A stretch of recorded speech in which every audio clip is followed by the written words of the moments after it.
La pregunta que nos haremos aquí es, la observación del investigador científico, especialmente en el caso de las ciencias sociales, ¿es muy diferente de los nativos de la sociedad que compartimos? Las respuestas van a ser no de un nivel demasiado complejo, pero tal vez algunas de ellas sorprendentes. Creo que los nativos se quedarán tranquilos que pueden seguir observando y opinando sobre su realidad, que los científicos nos dedicamos a otras cosas.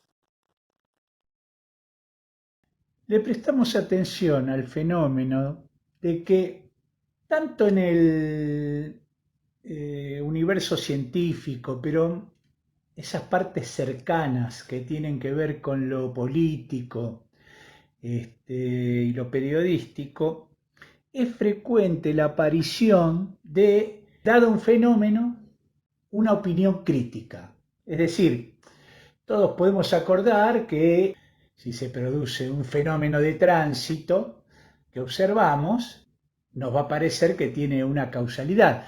Eso es así, pero cuando es frecuente que alguien ve un fenómeno de tránsito, así en la calle, y dice, esto es el capitalismo tardío. Esta es nuestra sociedad de la brutalidad, del egoísmo, del consumismo, etcétera, ¿no? Eso se llama pensamiento crítico. Entonces, lo que vamos a trabajar acá es, a pensar acá, a reflexionar, es en la observación científica qué parecidos y diferencias tiene con la observación nativa. Vimos en otro video cómo funcionan distintos casos, ahí tienen está el link si quiere ver el análisis, pero lo importante frente a esos casos, que son casos o de los medios masivos o de una red con mucha ocupación, o sea, no hay ningún caso raro, por decir así, solo que están extraídos de su sistema de intercambio discursivo. Una primera comprobación clave frente a esos ejemplos. La diferencia entre el investigador, el docente y el alumno o el nativo, al alumno lo suponemos todavía cercano al nativo, no es en el nivel de la complejidad. No es que yo, investigador, por ver esto, veo cosas o escucho cosas si son textos de sonido, o leo cosas si son textos escritos que los nativos no leen. En todo caso, siempre decimos con nuestros colegas o con nuestros vecinos o con nuestros alumnos, la complejidad siempre está del lado del ciudadano. O sea, la idea, en principio, ¿no?, de que dado un fenómeno, el conjunto del sistema socioeconómico o la globalización están en ese efecto, es una idea de altísima complejidad, de altísima presuposición, aunque la formulación sea sencilla. Por otra parte, mirando es cuando vemos estos ejemplos y nos ponemos a hablar con nuestros amigos, nuestros vecinos no especialistas, vemos que hay saberes comunes muy complejos sobre lo que es el dibujo humorístico, hasta lo que es el humor en inglés, los que son los programas televisivos, los paneles, el periodismo, la política. Sabemos mucho todos los nativos sobre cuestiones genérico-estilísticas, mediáticas. No es algo, en mi experiencia, en nuestra experiencia, no es algo que nosotros seamos en principio más inteligentes, los científicos sociales, que los ciudadanos comunes. Ahora, ¿cómo el investigador construye esa mirada que rescata el dibujo y a la fotografía y queda, sin embargo, lejos de una conclusión final? Es decir, emprende un largo camino. Lo que el ciudadano, o sea, una primera diferencia que encontramos, el ciudadano ve un fenómeno y puede interpretar, más o menos complejo, más adecuado a su interés, pero en cambio el investigador observa un hecho, o por lo menos debería, observa un hecho y suspende la interpretación. Se pone a indagar, se mete en ver de qué se trata ese fenómeno. Es porque el investigador se dedica a lo poco importante, porque el ciudadano medio, estoy pensando en distintos niveles de escolarización, no estoy pensando en personas clasificadas como inteligente por las jerarquías académicas, sino en cualquier persona que uno habla, un comerciante, un albañil, un jardinero, siempre tiene esas conclusiones importantes. ¿Será que el científico se dedica a lo poco importante así para proteger su trabajo que no esté implicado en las grandes cuestiones? Por supuesto, yo pienso que no es ese, no está ahí la diferencia. Verón, siguiendo a Luhmann, recupera algo sobre la posición del observador en su último libro, en el libro de la Semiosis Social 2, que es muy interesante para entender a qué nos estamos refiriendo acá. Primero, todo el mundo, todos los ciudadanos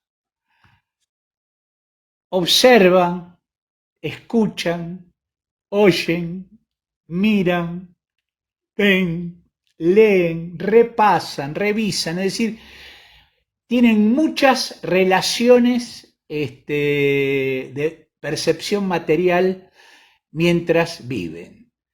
Y todas estas posiciones de observación que se ven en el cuadro son comunes. Cualquier observador pasa, te diría de cualquier nivel socioeconómico, aunque no estén todos representados acá, pasa por situaciones aquí.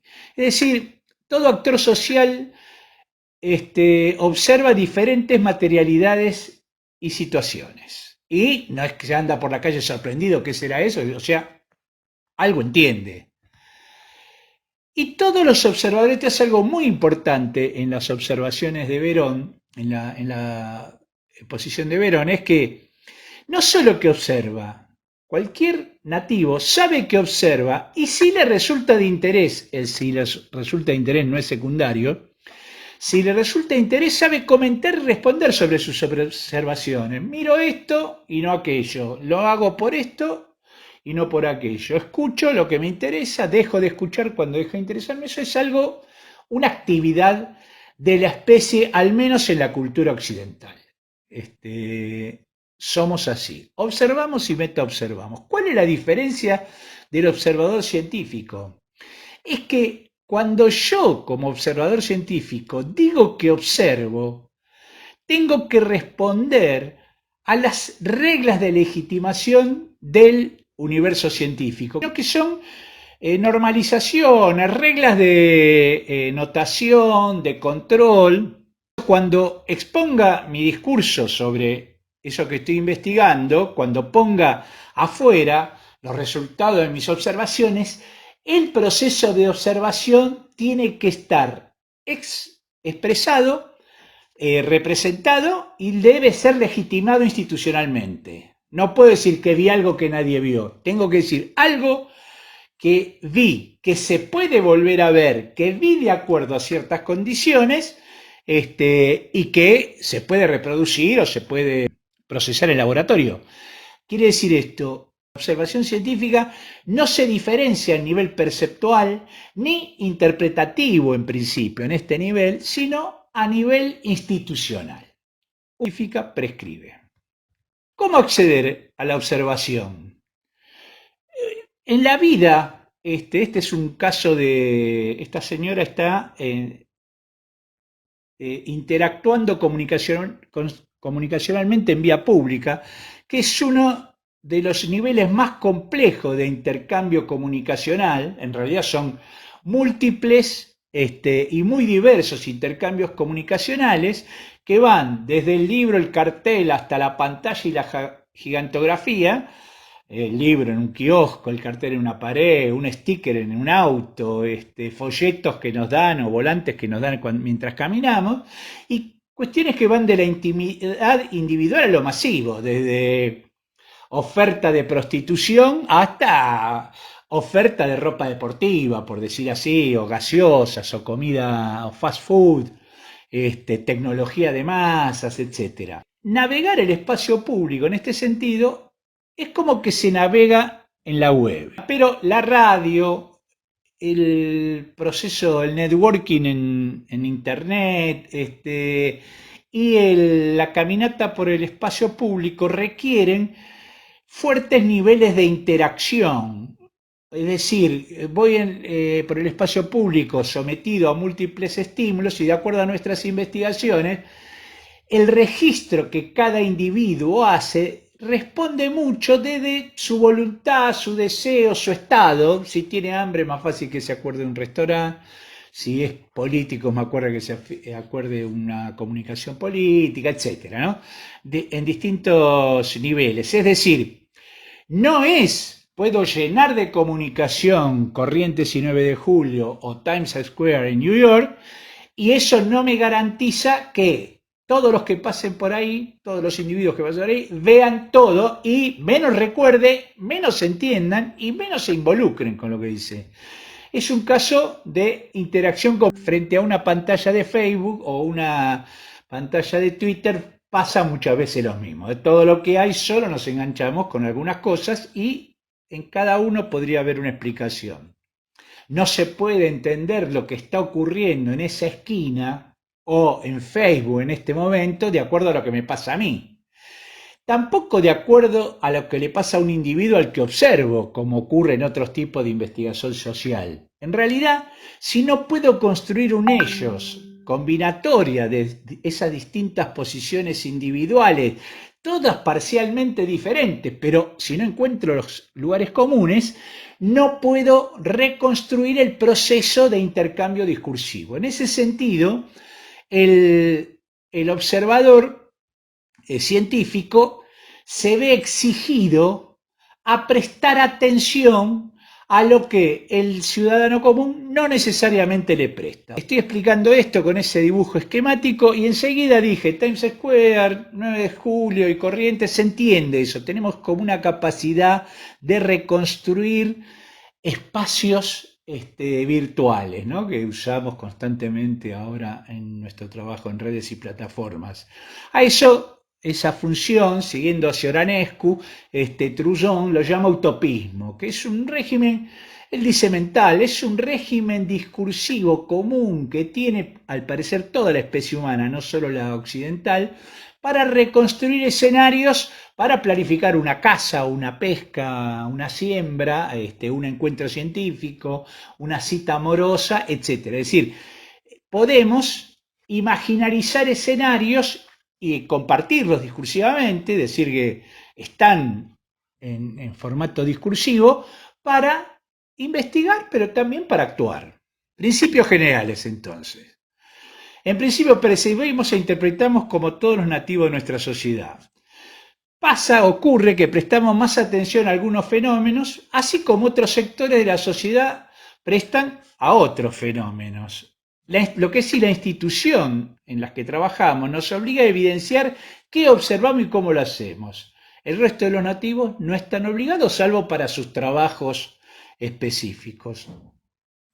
Las grandes interpretaciones sobre lo social y lo comunicacional parten de un saber macro, el capitalismo, la globalización, la urbanidad, la cultura occidental, etc. Pero constatar que un fenómeno es propio, por ejemplo, del capitalismo, no agrega saber. Por lo tanto, no sirve para criticar, innovar o intervenir creativamente. Una vez que decimos que nuestro sistema es capitalista tardío, todo fenómeno que nos encontremos en principio es capitalista tardío y como mucho podemos comprobar que viene de un periodo anterior, pero no nos dice nada de cómo va a ser el futuro, el hecho de que sea del capitalismo. Mientras haya capitalismo tardío, seguirá habiendo fenómenos propios del capitalismo tardío. El discurso científico, en cambio, parte de la observación de aspectos que a los nativos a muchas veces, salvo que les interese ese fenómeno, no le prestan atención. Pero básicamente no le prestan atención porque o no lo necesitan para tomar decisiones en su vida, digo decisiones en sentido amplio, voy a la plaza a jugar o no voy a la plaza a jugar, o divertirse en su vida, qué recital, a qué jugamos. Entonces ahí, si yo quiero jugar un juego de mesa, tengo que saber y prestar atención a normas del truco y habilidades propias. Nos gusta el juego de cartas, el truco es un juego sencillo que tiene 3, 5, 6 reglas y listo. Por principio metodológico, una observación científica debería ir siempre, en nuestro equipo siempre va, de lo micro, observando conjunto de textos, metadiscursos situados, pequeños intercambios que encontramos en la sociedad, para construir ya formatos, sistema de intercambio tipo los mediáticos diversos, las cosas que ocurren de diferente manera en el timeline de Twitter y en el muro de Facebook. Y desde ahí hacemos conclusiones macros que tienen que ver o con lo social o con la cultura, los medios, las redes, las plataformas. La generación de conocimiento nuevo se produce siempre, en términos generales, en escenario de investigación, de lo micro hacia lo macro. Por eso, un informante nativo que no está interesado para nada en la vida científica nos puede aportar mucho más información que un investigador que es distraído al observar. Un fenómeno no presta atención a los detalles que requiere el proyecto. Así construimos conceptos abstractos. Nunca nadie vio a la sociedad, nunca nadie escuchó a la música punk, pero sabemos que hay fenómenos así de extensión global, como lo social, como lo punk. Son nociones socioculturales imposibles de ser conocidas sin sus mediatizaciones. Es decir, si nosotros no tenemos un conocimiento mediático de estos fenómenos, nunca vamos a tener una imagen más o menos compleja de Buenos Aires. Tendremos detalles de una calle, de un barrio, cierta gestualidad, etc. Los niveles, algo muy importante, estos niveles no son ontológicamente definidos de una vez y para siempre, son relativos a los objetivos de investigación. Un fenómeno que para una investigación es micro, para otra puede ser medium. Si estoy investigando discurso político en Twitter y Facebook, los intercambios políticos en Twitter y Facebook seguramente serán micros. Pero si estoy buscando formas de interacción personal nuevas propias de Facebook, de Twitter, un posteo es lo micro y el intercambio ya es de nivel medium, cuando yo puedo sostener que ese intercambio en realidad está construido de acuerdo a reglas que vienen de ciertos componentes genéricos, estilísticos, mediáticos, etc. Es decir, los objetivos son claves. Una investigación que no tiene objetivos claros está perdida en lo que tiene que observar o no, lo que es importante o descartable de el fenómeno a observar. ¿Cómo funciona esto? Así, ingenuamente, el método indicial de Carlos Ginzburg parece decir que yo veo una señal en la arena y descubro que eso responde a un tipo, a una especie agresiva y no a una inofensiva.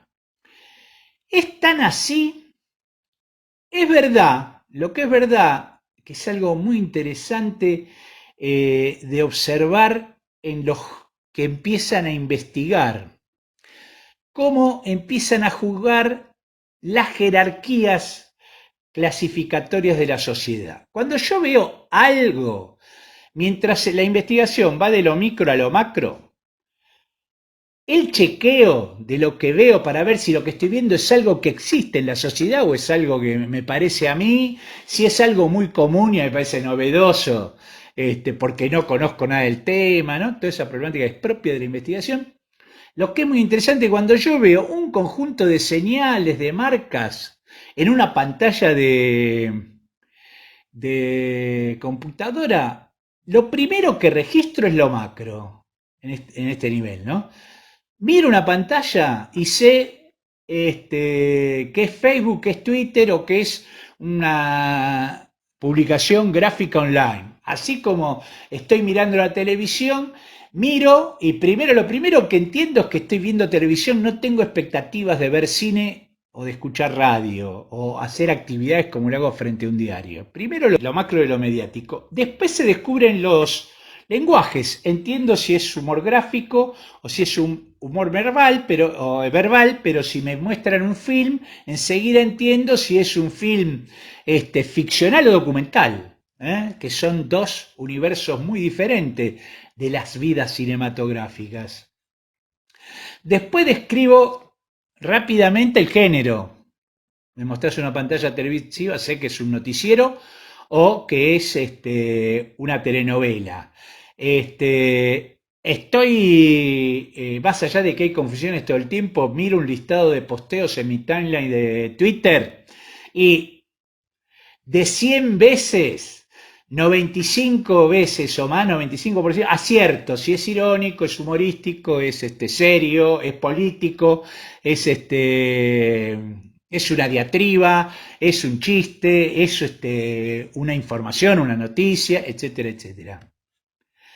Y por último, recién, eso que vemos de entrada en la observación es lo que aparece al final como conclusión, es lo estilístico. Entonces resolvemos si un dibujo humorístico es satírico, crítico o es puro gag, puro humor, puro chiste, por decir así. Esa oposición que no es tan sencilla, pero que los individuos de nuestra sociedad la suelen hacer con bastante habilidad, que es un estilo considerado alto, entre comillas, o bajo, de puro entretenimiento, dentro de el humor, de estamos riéndonos frente a fenómenos humorísticos. Conclusiones. La observación científica va de lo micro a lo macro, con soporte y control institucional, no tiene ninguna diferencia física o filosófica respecto de un nativo no científico, y está limitada por sus objetivos. La metodología, ¿qué sería? Para ir metiéndonos en el mundo de lo metodológico. Esta observación, pero además empiezan a aparecer especie de lentes sobre los objetos que observamos que modifican esa observación sencilla, que son las herramientas de investigación y las operaciones que sobre lo estudiado ejerce el investigador en su trabajo meticuloso de reconstrucción de su objeto.